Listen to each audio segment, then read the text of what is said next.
knowing African history, Kyalo's history well, it removes the fear that may be deep down. African people and those of us, even if we're European, we look African, and knowing African history well, understanding Kyalo's powerful and interesting long stories, her knowing her religions well, it starts to take away all of that dross of that the world has assigned to African, oh, you're African, well, you have to stand behind me in the bus queue. They must get on the bus in front of you because you're only black, and many confusions. Uh, so um, it has to start from within the person, for Kyalo, within Africa. And Mummy didn't like the name Africa. Just coming back to that for a moment. She didn't like the name Africa. Really didn't like the name Africa. She called Kyalo Kyalo and was very fier Kyalo. Not for Mummy, this version of her that she's Greek or Syrian. None of her parents are foreign to the Nile Valley. Mummy is Omlet, like all of her parents.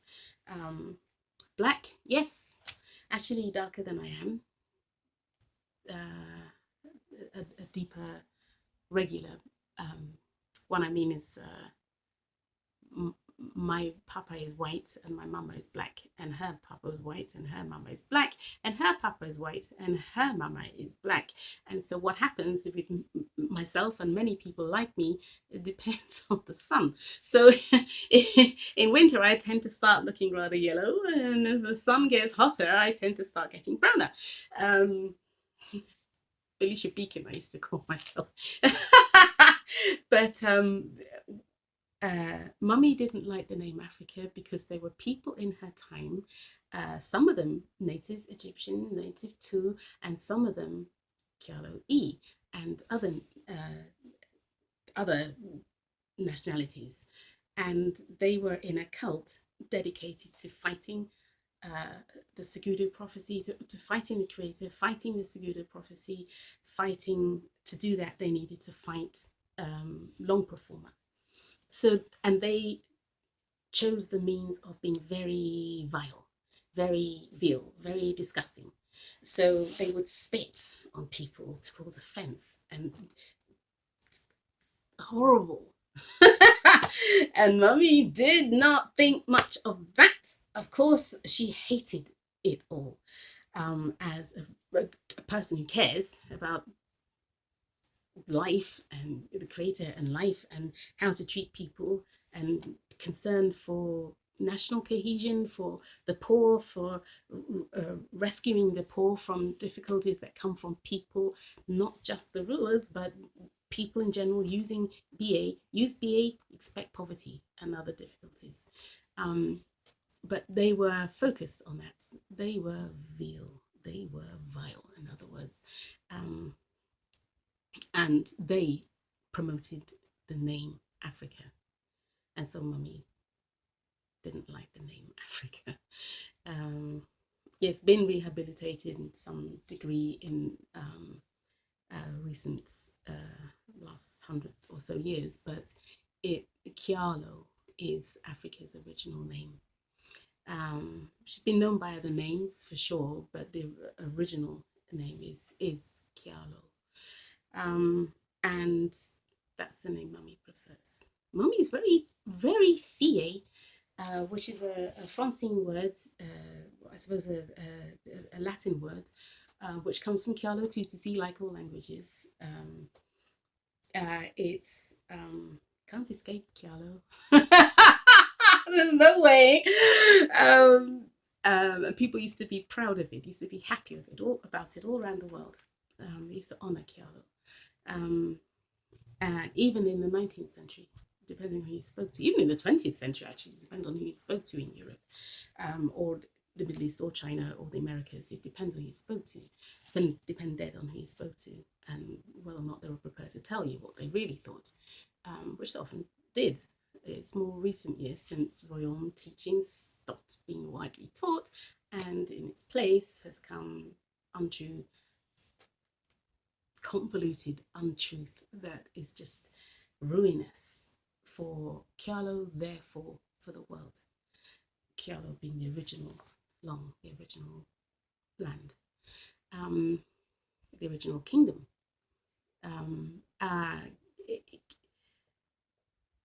So that's why I keep referring to Kyalo as Kyalo, because in honor of Mummy, who is also my mummy. So with Gaius Julius Caesare and Gaius Marcus Antoninus, Triumvirate and Pharaoh. Now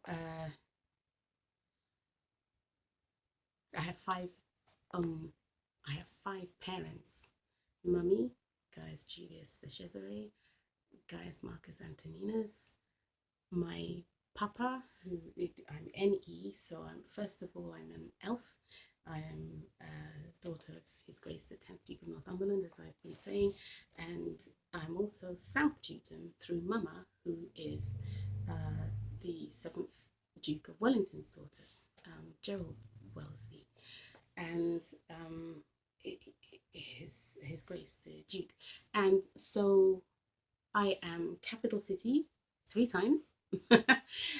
First of all, I'm a North Dukedom person of Northumberland, and I'm also Wellington, which is a South Dukedom, the WB. I'm also Mummy's own and Papa's own and Papa's own, 2 husbands. Yes. It mattered to Mummy. It matters to Mummy that people keep not understanding her life. Mummy is an intelligent, she's a very religious, intelligent, well-read, well-educated, wise ruler, wise queen, beloved of her people. For sure, there was some who got involved in cults and ended up fighting law. But most people loved Mummy. That's why the world is still, there's one of the reasons the world's still honouring her. And the version of Mummy as just a silly little girl who only had time for herself is just the opposite. Just the opposite, truthfully. Zheng Hakik. The people of Egypt know it. Usually they're clear today. They're clear. This silly version of Mummy who had lovers and never got married. In Mummy's time, that mattered to Mummy. Mummy was she's very fier her life. If any of you ever perceive her in your divinary, in your scry, in your shola, in your delving, in your tafuta, so in your fumana, yes, Mummy's just so much better than people have made her out to be. And I'm not saying that we should all worry about having more than one husband at a time or settling down with someone before marrying them. I'm not saying that we shouldn't. My life is not quite the same as Mummy's, nor is it some of the weirder versions that people are saying that I will agree to any man who I pass by or do insist they want to, whether nicely or not. No, actually not. I am married. I got married in 1983. A Sikh, senior Sikh gentleman married me. Things didn't work out because of people choosing beer around us. I know he did look for me after the day we got married, and I know where we got married. But he then returned to Uganda and married another lady, and It's a little awkward, but there you have it. Rani I am. And my square, just a wonderful human being. And I better stop here. It's already tons longer than I was going to make this video, but I've stated some things that I do pray, as I said, that people will take to heart and think about genuinely, sincerely, and make necessary adjustments in who you call for help, what ideas you rely on for help. Stick to sacred texts when you're not sure, or if you don't have the written text to hand. All kingdoms of the world, from Kyalo to tribal Middle East, tribal Asia, tribal Europe, tribal the Americas, lots of writing and history is hidden rather than not being in existence. Yes, the Inca have written records too.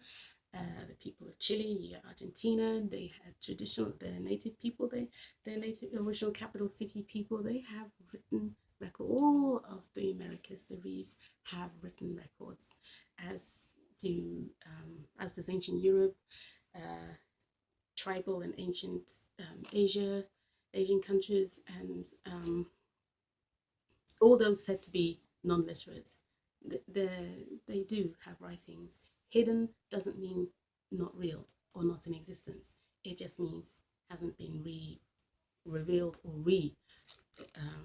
depending on which particular book, but everything is written, everything is recorded, and that should give comfort. Remember, symbols are alphabet. Symbols are symbols put together to convey meaning. That's writing. It doesn't matter what you're writing on, it's what you're trying to do. It's still writing. It's conveying meaning, conveying messages. Therefore, South Africa is not, everyone knows you can read South Africa's beads if you know how to, but the same is true of the whole of Africa. What are called symbols or scratches on sticks, and then you compare them with Egypt's cuneiform and Mesopotamia's cuneiform, which also marks on sticks or in clay, and then writing. You see how lofty, how wonderful. And then when Kyalo presented writing to 19th century people, European people, if they didn't want to acknowledge, they also described it as just incomprehensible writing, scratches in sticks. But those scratches in sticks were not just literally child's play, and even then doesn't mean you can't read through the spirits what they've written, if you're allowed, by the spirits. But everyone has writing, and therefore, even though it seems as if most of Africa hasn't got the books because people can't find them because they're hidden.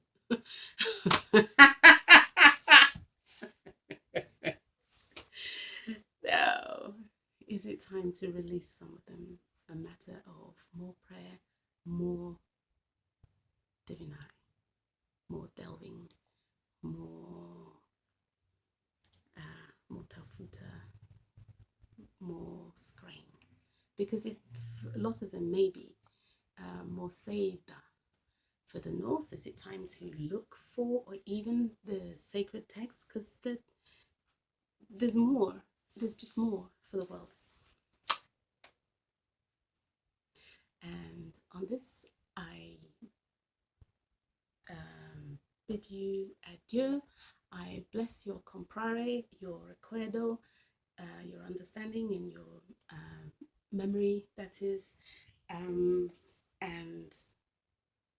may the Creator be with you, and the created heavens, which include, since they've passed, especially our ancestors. And some of us are living Hui people. You can actually ask us, because even if you can invoke us, you can invoke me. In fact, invoke me. my netter self and my every selves can answer, even if this my very daily self forgets something. Don't panic, because my netter self can help you, and so can my every selves. Because imperfect though I am, I want to be holy.